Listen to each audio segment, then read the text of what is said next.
ಎಲ್ಲರಿಗೂ ನಮಸ್ಕಾರ. ಒಂದು ಕ್ಷಣ ಯೋಚನೆ ಮಾಡಿ, ಪ್ರಕೃತಿಯ ವಿರುದ್ಧ ಹೋರಾಡೋದು ಬಿಟ್ಟು ಅದರ ಜೊತೆಗೆ ಕೈ ಜೋಡಿಸಿ ಕೆಲಸ ಮಾಡೋ ಒಂದು ಕೃಷಿ ಪದ್ಧತಿ ಇದ್ರೆ ಹೇಗಿರುತ್ತೆ? ಇವತ್ತು ನಾವು ಅಂಥದ್ದೇ ಒಂದು ಅದ್ಭುತವಾದ ವಿಧಾನದ ಬಗ್ಗೆ ಮಾತಾಡೋಣ. ಇದು ಕೇವಲ ಕೃಷಿಯಲ್ಲ, ಇದೊಂದು ಕ್ರಾಂತಿ. ಬನ್ನಿ ಇದ್ರ ಬಗ್ಗೆ ಇನ್ನಷ್ಟು ಆಳವಾಗಿ ತಿಳ್ಕೊಳ್ಳೋಣ. ಈ ಮಾತುಗಳನ್ನ ಹೇಳಿದ್ದು ಡಾಕ್ಟರ್ ಚೋ ಹ್ಯಾನ್ ಕ್ಯೂ, ಈ ನೈಸರ್ಗಿಕ ಕೃಷಿ ಪದ್ಧತಿಯನ್ನು ಜಗತ್ತಿಗೆ ಪರಿಚಯಿಸಿದವರು. ಈ ಒಂದು ವಾಕ್ಯದಲ್ಲೇ ಇಡೀ ಆಧುನಿಕ ಕೃಷಿಯ ದೊಡ್ಡ ಸಮಸ್ಯೆಯನ್ನು ಅವರು ಹಿಡಿದಿಟ್ಟಿದ್ದಾರೆ ಅಲ್ವಾ? ಅಂದ್ರೆ ಎಲ್ಲಾ ಕಡೆ ಒಂದೇ ರೀತಿಯ ಕೃಷಿ ಮಾಡೋದು ಸರಿಯಲ್ಲ, ಪ್ರತಿಯೊಂದು ಪ್ರದೇಶದ ವಿಶಿಷ್ಟತೆಗೆ ನಾವು ಬೆಲೆ ಕೊಡಬೇಕು ಅಂತ. ಇದೊಂದು ಹೊಸ ದೃಷ್ಟಿಕೋನದ ಆರಂಭ. ಹಾಗಾದ್ರೆ ಇವತ್ತು ನಾವು ಏನೆಲ್ಲ ನೋಡ್ತೀವಿ ಅಂದ್ರೆ, ಈ ಕೃಷಿ ಕ್ರಾಂತಿ ಶುರುವಾಗಿದ್ದು ಹೇಗೆ, ಅದರ ಹಿಂದಿರುವ ತತ್ವಗಳೇನು, ಅದರ ಪ್ರಮುಖ ಭಾಗವಾದ ಐಎಂಒಗಳ ಬಗ್ಗೆ, ಮನೆಯಲ್ಲೇ ತಯಾರಿಸಬಹುದಾದ ಪೂರಕಗಳು, ಅದನ್ನ ಹೊಲದಲ್ಲಿ ಬಳಸೋದು ಹೇಗೆ, ಮತ್ತು ಕೊನೆಯದಾಗಿ ಇದರಿಂದ ಆಗುವ ಲಾಭಗಳೇನು ಅಂತ ಬನ್ನಿ ಶುರು ಮಾಡೋಣ. ಮೊದಲಿಗೆ ಒಂದು ಕೃಷಿ ಕ್ರಾಂತಿ. ಆ ಕಾಲದಲ್ಲಿ ಅಂದ್ರೆ 1960ರ ದಶಕದಲ್ಲಿ ಎಲ್ಲೆಲ್ಲೂ ರಾಸಾಯನಿಕ ಆಧಾರಿತ ಕೃಷಿಯದ್ದೇ ಮಾತು. ಅದಕ್ಕೊಂದು ಪರ್ಯಾಯ ಬೇಕು ಅಂತ ಹುಡುಕಾಟ ನಡೀತಿರುವಾಗ ಈ ನೈಸರ್ಗಿಕ ಕೃಷಿ ಹೇಗೆ ಹುಟ್ಟಿಕೊಂಡಿತ್ತು ಅನ್ನೋದನ್ನ ನೋಡೋಣ. ಡಾಕ್ಟರ್ ಚೋ ಅವರಿಗೆ ಒಂದು ಸ್ಪಷ್ಟವಾದ ಗುರಿಯಿತ್ತು. ರೈತರಿಗೆ ಕಡಿಮೆ ಖರ್ಚಿನಲ್ಲಿ ಹೆಚ್ಚು ಇಳುವರಿ ಬರುವ ಹಾಗೆ ಮಾಡಬೇಕು, ಆದರೆ ಅದರಿಂದ ಪ್ರಕೃತಿಗೆ ಯಾವುದೇ ಹಾನಿಯಾಗಬಾರದು. ರಾಸಾಯನಿಕಗಳ ಕೆಟ್ಟ ಪರಿಣಾಮಗಳನ್ನ ಕಣ್ಣಾರೆ ಕಂಡಿದ್ದ ಅವರು ಅದಕ್ಕೊಂದು ಸುಸ್ಥಿರವಾದ ರೈತ ಸ್ನೇಹಿ ಪರ್ಯಾಯವನ್ನು ರೂಪಿಸಲು ಹೊರಟ್ರು. ಇದು ಕೇವಲ ಒಂದು ದೇಶಕ್ಕೆ ಸೀಮಿತವಾದ ತಂತ್ರಜ್ಞಾನ ಅಲ್ಲ. ಇವತ್ತು ಬರೋಬ್ಬರಿ 15ಕ್ಕೂ ಹೆಚ್ಚು ದೇಶಗಳಲ್ಲಿ ರೈತರು ಈ ಪದ್ಧತಿಯನ್ನ ಅಳವಡಿಸಿಕೊಂಡಿದ್ದಾರೆ ಅಂದ್ರೆ ನೀವೇ ಯೋಚಿಸಿ, ಇದು ಎಷ್ಟೊಂದು ಪರಿಣಾಮಕಾರಿ ಮತ್ತು ಯಾವುದೇ ಪರಿಸ್ಥಿತಿಗೆ ಸುಲಭವಾಗಿ ಹೊಂದಿಕೊಳ್ಳುತ್ತೆ ಅನ್ನೋದಕ್ಕೆ ಇದೇ ಸಾಕ್ಷಿ. ದಕ್ಷಿಣ ಕೊರಿಯಾದಲ್ಲಿ ಶುರುವಾದ ಈ ಕ್ರಾಂತಿ ಈಗ ಜಗತ್ತಿನಾದ್ಯಂತ ಹಬ್ಬಿದೆ. ಹಾಗಾದ್ರೆ ಈ ಕೃಷಿ ಪದ್ಧತಿಯ ಹಿಂದಿರೋ ಫಿಲಾಸಫಿ ಏನು? ಇದು ಕೇವಲ ಟೆಕ್ನಿಕ್ಗಳ ಲಿಸ್ಟ್ ಅಷ್ಟೇನಾ? ಖಂಡಿತ ಇಲ್ಲ. ಇದು ಪ್ರಕೃತಿಯ ನಿಯಮಗಳನ್ನ ಅರ್ಥ ಮಾಡ್ಕೊಂಡು ಅದರ ಜೊತೆ ಹೊಂದಿಕೊಂಡು ಹೋಗುವ ಒಂದು ಅದ್ಭುತ ದೃಷ್ಟಿಕೋನ. ಇದರ ಸೌಂದರ್ಯ ಇರೋದೇ ಇದರ ಸರಳತೆಯಲ್ಲಿ. ಇದನ್ನ ಸರಳವಾಗಿ ಹೇಳ್ಬೇಕು ಅಂದ್ರೆ, ಪ್ರಕೃತಿ ಜೊತೆ ಜಗಳ ಮಾಡೋದಲ್ಲ, ಅದರ ಜೊತೆ ಕೈ ಜೋಡಿಸಿ ನಡೆಯೋದು. ಪ್ರತಿಯೊಂದು ಗಿಡ, ಪ್ರತಿಯೊಂದು ಜೀವಿಗೂ ತನ್ನದೇ ಆದ ಒಂದು ಸಹಜ ಶಕ್ತಿ ಇರುತ್ತೆ. ಆ ಶಕ್ತಿಯನ್ನ ಪೂರ್ತಿಯಾಗಿ ಹೊರತರಲು ಬೇಕಾದ ವಾತಾವರಣವನ್ನ ಸೃಷ್ಟಿ ಮಾಡೋದೇ ಇದರ ಮೂಲ ಉದ್ದೇಶ. ಈ ಇಡೀ ವ್ಯವಸ್ಥೆ ನಿಂತಿರುವುದು ಒಂದು ವೈಜ್ಞಾನಿಕ ತಳಹದಿಯ ಮೇಲೆ. ಅದೇ ಪೌಷ್ಟಿಕ ಚಕ್ರ ಸಿದ್ಧಾಂತ. ಇದನ್ನ ನಾವು ಗಿಡಗಳಿಗೆ ಒಂದು ಪರ್ಫೆಕ್ಟ್ ಡಯಟ್ ಪ್ಲಾನ್ ಅಂತಾನೆ ಹೇಳ್ಬಹುದು. ಗಿಡ ಸಣ್ಣದಿದ್ದಾಗ ಏನ್ಬೇಕು, ಹೂ ಬಿಡಬೇಕಾದ್ರೆ ಯಾವ ಪೋಷಕಾಂಶ ಕೊಡಬೇಕು ಮತ್ತು ಕಾಯಿ ಕಟ್ಟಬೇಕಾದ್ರೆ ಏನ್ ಕೊಡಬೇಕು ಅನ್ನೋದನ್ನ ಈ ಸಿದ್ಧಾಂತ ಪಕ್ಕಾ ಹೇಳುತ್ತೆ. ಇಲ್ಲಿ ಒಂದು ವಿಷಯವನ್ನ ನಾವೆಲ್ಲ ಸ್ಪಷ್ಟಪಡಿಸ್ಕೋಬೇಕು.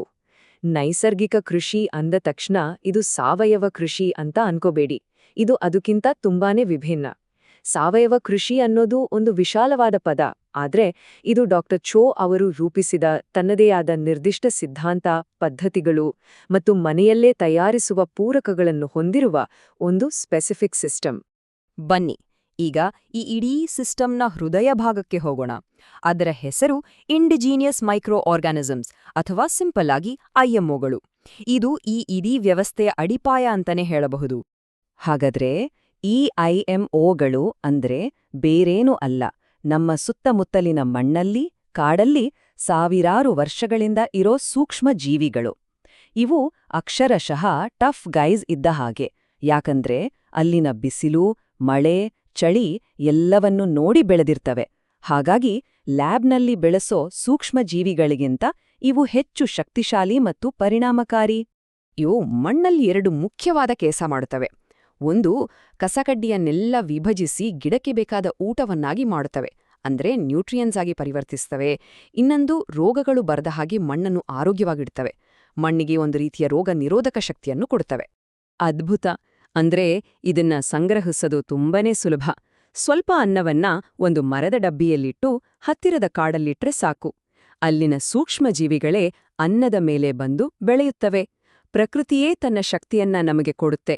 ಇದನ್ನ ಕಂದು ಸಕ್ಕರೆ ಜೊತೆ ಮಿಕ್ಸ್ ಮಾಡಿಟ್ಕೊಂಡ್ರೆ ವರ್ಷಗಟ್ಲೆ ಬೆಳೆಸಬಹುದು. ಐಎಂಒಗಳು ಕೇವಲ ಆರಂಭ ಅಷ್ಟೇ. ಈಗ ಈ ನ್ಯಾಚುರಲ್ ಫಾರ್ಮಿಂಗ್ನ ಇಡೀ ಟೂಲ್ ಕಿಟನ್ನೇ ನೋಡೋಣ ಬನ್ನಿ. ಇದನ್ನ ನಾವು ಪ್ರಕೃತಿಯ ಒಂದು ಮೆಡಿಕಲ್ ಶಾಪ್ ಅಂತಾನೆ ಕರೀಬೋದು. ಇಲ್ಲಿ ಪ್ರತಿಯೊಂದು ಪರಿಹಾರವನ್ನು ರೈತರೇ ತಮ್ಮ ಮನೆಯಲ್ಲಿ ತಯಾರಿಸಿಕೊಳ್ತಾರೆ. ನೋಡಿ, ಹುದುಗಿಸಿದ ಸಸ್ಯರಸ, ಹಣ್ಣಿನ ರಸ, ಗಿಡಮೂಲಿಕೆ ಪೋಷಕಾಂಶಗಳು ಇವೆಲ್ಲವನ್ನು ನಾವು ವೇಗವಾಗಿ ಬೆಳೆಯೋ ಗಿಡಗಳಿಂದ, ಮೀನಿನ ವೇಸ್ಟ್ನಿಂದ, ಹೀಗೆ ನಮ್ಮ ಸುತ್ತಮುತ್ತ ಸಿಗುವ ವಸ್ತುಗಳಿಂದಲೇ ಕಡಿಮೆ ಖರ್ಚಿನಲ್ಲಿ ತಯಾರಿಸಬಹುದು. ಇನ್ನು ನೋಡಿ, ನಾವು ಕಸ ಅಂತ ಬಿಸಾಡೋ ಮೊಟ್ಟೆ ಚಿಪ್ಪಿನಿಂದ ಕ್ಯಾಲ್ಸಿಯಂ, ಪ್ರಾಣಿಗಳ ಮೂಳೆಗಳಿಂದ ಫಾಸ್ಫೇಟ್, ಹೀಗೆ ಪ್ರತಿಯೊಂದು ವೇಸ್ಟ್ ಕೂಡ ಇಲ್ಲಿ ಒಂದು ವ್ಯಾಲ್ಯುಬಲ್ ರಿಸೋರ್ಸ್ ಆಗಿ ಬದಲಾಗುತ್ತೆ. ಇದು ತ್ಯಾಜ್ಯದಿಂದ ಸಂಪತ್ತು ಅನ್ನೋದಕ್ಕೆ ಅತ್ಯುತ್ತಮ ಉದಾಹರಣೆ. ಅದ್ಭುತ ಅಲ್ವಾ? ಸರಿ, ಇಷ್ಟೆಲ್ಲ ಇನ್ಪುಟ್ಸ್ ರೆಡಿ ಮಾಡ್ಕೊಂಡ್ವಿ, ಆದ್ರೆ ಇದನ್ನ ಹೊಲ್ದಲ್ ಬಳಸೋದ್ಲೇಗೆ? ಬನ್ನಿ ಈಗ ಪ್ರಾಕ್ಟಿಕಲ್ ಆಗಿ ನೋಡೋಣ. ಇಲ್ಲಿ ನೋಡಿ, ಇದೇ ಆ ಸೂಪರ್ ಚಾರ್ಜ್ಡ್ ಕಾಂಪೋಸ್ಟ್.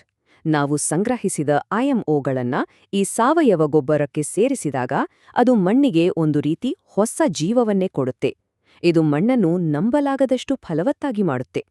ಕೀಟ ನಿಯಂತ್ರಣಕ್ಕೆ ವಿಷ ಹೊಡೆಯೋ ಬದಲು ಇಲ್ಲಿ ನೋಡಿ ಎಷ್ಟು ಬುದ್ಧಿವಂತಿಕೆ ಉಪಾಯ ಇದೆ.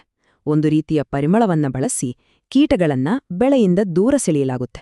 ಇದರಿಂದ ಕೀಟಗಳನ್ನು ಕೊಲ್ಲಬೇಕಾಗಿಲ್ಲ, ನಮ್ಮ ಬೆಳೆಯನ್ನೂ ಉಳಿಸ್ಕೊಳ್ಬೋದು. ಈ ಸಿಸ್ಟಮ್ ಕೇವಲ ಬೆಳೆಗಳಿಗೆ ಮಾತ್ರ ಸೀಮಿತವಾಗಿಲ್ಲ. ಬೀಜ ಸಂಸ್ಕರಣೆಯಿಂದ ಹಿಡಿದು ಕೋಳಿ ಸಾಕಣೆ, ಹಸು ಸಾಕಣೆ, ಹೀಗೆ ಎಲ್ಲದಕ್ಕೂ ಇದನ್ನ ಅಪ್ಲೈ ಮಾಡಬಹುದು. ವಿಶೇಷವಾಗಿ ಝೀರೋ ಎಮಿಷನ್ ಅನ್ನೋ ಕಾನ್ಸೆಪ್ಟ್, ಅಂದ್ರೆ ಯಾವುದೇ ತ್ಯಾಜ್ಯವೇ ಇಲ್ಲದಂತೆ ಮಾಡೋದು ಇದರ ಒಂದು ದೊಡ್ಡ ಪ್ಲಸ್ ಪಾಯಿಂಟ್. ಹಾಗಾದ್ರೆ ನಾವು ಈಗ ಕೊನೆಯ ಹಂತಕ್ಕೆ ಬಂದಿದ್ದೇವೆ. ಇಷ್ಟೆಲ್ಲ ನೋಡಿದ್ಮೇಲೆ ಈ ವಿಧಾನ ಯಾಕಿಷ್ಟು ಮುಖ್ಯ? ಇದರ ಅನುಕೂಲಗಳೇನು ನೋಡೋಣ ಬನ್ನಿ. ಒಟ್ಟಾರೆಯಾಗಿ ಹೇಳೋದಾದ್ರೆ 4 ಮುಖ್ಯ ಲಾಭಗಳಿವೆ. ಮೊದಲನೇದು, ಇದು ಸಂಪೂರ್ಣವಾಗಿ ಪರಿಸರ ಸ್ನೇಹಿ. ಎರಡನೇದು, ಗಿಡಗಳಿಗೆ ಸರಿಯಾದ ಟೈಮ್ನಲ್ಲಿ ಸರಿಯಾದ ಪೋಷಕಾಂಶ ಸಿಗೋದ್ರಿಂದ ಇಳುವರಿ ಜಾಸ್ತಿ. ಮೂರನೇದು, ಎಲ್ಲವನ್ನೂ ರೈತರೇ ಮಾಡ್ಕೊಳ್ಳೋದ್ರಿಂದ ಖರ್ಚು ತೀರಾ ಕಡಿಮೆ. ಮತ್ತು ಎಲ್ಲಕ್ಕಿಂತ ಮುಖ್ಯವಾಗಿ ಇದು ಪ್ರಕೃತಿಯನ್ನ, ಅದರಲ್ಲಿರುವ ಪ್ರತಿಯೊಂದು ಜೀವವನ್ನ ಗೌರವಿಸೋ ಒಂದು ವಿಧಾನ. ಈಗ ಕೊನೆಯದಾಗಿ ಒಂದು ಪ್ರಶ್ನೆ. ಇಡೀ ಜಗತ್ತಿಗೆ ಆಹಾರ ಒದಗಿಸೋಕೆ ನಾವು ದೊಡ್ಡ ದೊಡ್ಡ ಪರಿಹಾರಗಳನ್ನ, ಹೊಸ ಹೊಸ ತಂತ್ರಜ್ಞಾನಗಳನ್ನ ಹುಡುಕ್ತಿದ್ದೀವಿ. ಆದ್ರೆ ನಿಜವಾದ ರಹಸ್ಯ ನಮ್ಮ ಕಾಲ ಕೆಳಗಿನ ಮಣ್ಣಲ್ಲೇ, ನಮ್ಮ ಹಿತ್ತಲಲ್ಲೇ ಅಡಗಿರಬಹುದಾ? ಒಮ್ಮೆ ಯೋಚಿಸಿ ನೋಡಿ.